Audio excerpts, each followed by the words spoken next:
Welcome, Riddell Sports. I am Dan, and I'm here to recap the series, the three-game set between the Yankees and the Mariners.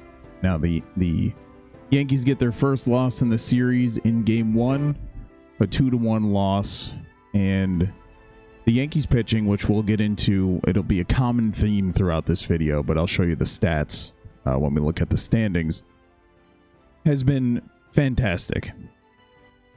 We have some struggling Yankees at the plate. Grisham, Judge with a 188, striking out every game. Chisholm, 133, Mr. 50-50. McMahon batting 100. Wells, 154. It's not exactly a great start at the plate, but on the mound, everything is coming up aces. Starters for Game 1, Luis Castillo versus Ryan Weathers. Weathers pitched very well, 4 1/3. Now, you'd probably want a little more out of him, but 4 1/3, 4 hits, 1 earned, 2 walks, 7 Ks. I mean, for a guy that they just kind of picked up for, for all intents and purposes, nothing. The trade wasn't, some nobody, but in the grand scheme of things, probably won't make a difference. Just random trade last year, and the guy looks pretty good. The Yankees bullpen all pitched well, and Paul Blackburn gets the loss. It was a 1-1 tie into the 8th, and the Mariners end up with the win. Luis Castillo pitched extremely well. He was mixing up his pitches in and out, and the guy is still a stud. He's been pitching for, it feels like 10, 15 years at this point, but he looks very good still, and it's a great start to the year for him. 0 earned runs given up by the Mariners in this game. It looked like a Yankees playoff game to me. The pitching comes in, they do very well, and the guys just can't get out of the box. They can't string anything together, and that's just where it left us.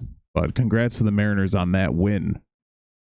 So following up, the next game, the Yankees bounce back. Max Fried, he did this last year, looks unhittable right now. In the beginning of the year last year, Max Fried, if you guys remember, was just insane.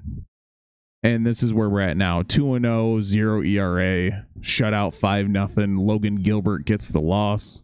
This one looked a little bit more like what you'd want to see. Obviously, you can't shut them out every single game, but good teams, when the hitting is struggling, the pitching picks them up. When pitching struggling, the hitting picks them up. That's like the makeup of a good team. But Judge again, 0-4, 2 more Ks. He's got to be pushing double digits by this point. Pretty rough start to the season, 5 games in. But we had this, I believe it was in 2024. Judge was hitting on the interstate early in the season. He was even getting booed, which is just, don't even get me started on, I'm a Yankees fan, but don't get me started on these people that want to boo Judge. What is the end game of booing Judge? It's nuts. Bellinger with a nice game, hitting 333 to this point. Ben Rice, he looks like the right guy. I still enjoy that they got Goldschmidt as a veteran backup, a guy who can kind of mentor Rice and hit against lefties. But to me, I think I said this before, if I'm making the decisions, Ben Rice plays every day. But against lefties, Ben Rice catches, Goldschmidt plays first, Austin Wells is the odd man out. Let me know what you think about that. Mr. 50-50 still on the interstate, 1-for-4 with 2 Ks. He looks like an absolute stud, running his mouth before the year. A lot of these averages for the Mariners in 2026, but they have the roster to compete, and it's not going to last. These terrible averages up here, these are all guys who can absolutely mash. Cal Raleigh's struggling just like Judge. So, is it the WBC? Is it that they just need some time to get going? We don't really know. I'm hoping next time they do the WBC, it'll be during the All-Star break. I think that would be a lot better. Get all these guys at their peak. Logan Gilbert had a rough game. He gave up all 5 runs in 5 1/3. Again, with the Mariners, that's another guy who, at the end of the year, he's going to have like a 3.3, something like that ERA. Going to have a dozen wins. He'll be fine. Max Fried looking like an absolute animal. 7 innings, 3 hits, 1 walk, 6 Ks. His breaking ball, when it lands where he wants it to land, it is almost Kershaw. Kershaw's on the next level. Like, Kershaw has a top level curveball, but that when Fried is in the zone, he's the next tier down, at the top of the next tier down. I mean, obviously Kershaw, Hall of Famer, he's, I'm just comparing it as like a recognizable curveball. But the Yankees split the first two games with a 5-0 win, and then we go into game 3. Schlittler, the guy who Pittsburgh said, we're not going to take Lombard, whatever the 4 guys were, Lombard, Schlittler, Spencer Jones, and there was a 4th guy, Lagrange, I think, for Paul Skeens.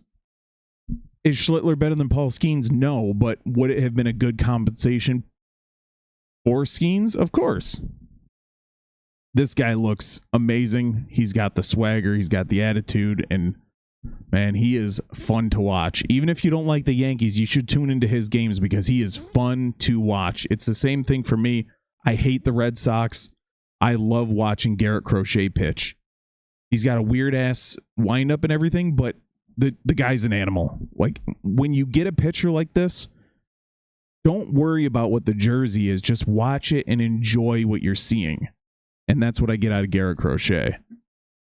Yankees win this one 5-3, put up a 3 spot in the 6th. And later in the game, it got a bit hairy. Camilo Doval had a rough go of it. Bednar comes in to try and stop the bleeding and does in the 8th. Bednar had to get 4 outs. It took him 40 pitches. Luckily, the Yankees are off today. Nevertheless, he had to come and bail out Doval, and Doval's a scary one to have on the roster as you want to push towards the postseason. It's very early, but every year the Yankees are expected to be a postseason team. And if you're looking at that, if you're thinking about down the road, this might not be a guy you want to bring with you on the biggest stage because every single run is very important the way that it plays out. Cam Schlittler, 6 1/3, 2 hits, 7 Ks, no walks. Very important. Fernando Cruz comes in and finishes off the 7th. Doval runs into a lot of trouble, so Bednar has to come in the 8th. And then Bednar gave up a run in the 9th and left I believe the tying run was at the plate when he finally got out of it. Kirby had a bit of a rough start, but again, I just talked about this. I sound like a broken record. Seattle's going to be fine. They're going to be right there. If not in the playoffs, they'll be right on the edge. They got a full squad, and they don't mess around. But a little bit of a rough start in this series for the starters, and with the exception of Castillo. Schlittler with the win, Kirby with the loss, Bednar with the save. So, let's take a look at the standings here. Yankees are atop the AL East with a 5-1 win. The Blue Jays decided, well, we're playing Colorado, so we're going to lose 2 out of 3 to them. So, yikes. We're going to say yikes to that one. Baltimore at 3-3, Tampa 2-4, Boston 1-5. Boston looks really rough. There was a video circulating of a Boston player at the Bayo was on the mound, and he gets 3 straight swing and misses from the Houston batter, but nobody, even the ump, not the person up in the, like, counting the score up in the box or whatever, the pitcher, the manager, nobody realized that it was 3 straight swing and misses, so the batter ends up working a walk. He struck out on 3 pitches and ends up working a walk. After the 3rd swing and miss, the person up, doing the little checking it on the screen for everyone, the 3rd swing and miss was a ball to that person. Yeah, Boston looks brutally bad, and I assume their 1 win out of the 1-5 is the Crochet start, which is very satisfying. I mean, sorry. It's such a shame that Boston had that issue. Is that believable? Do you believe that? And in the West, we're talking about those 2 divisions because those are the teams we just saw. Houston leads 5-2, followed by Texas, Los Angeles, and then Seattle is tied with LA for 3rd at 3-4. Next up for Seattle is the Angels, and the Yankees get a day off before their home opener against Miami. All right, that'll do it for us. Let me know what you think down below. Thank you for watching, and I will catch you guys later.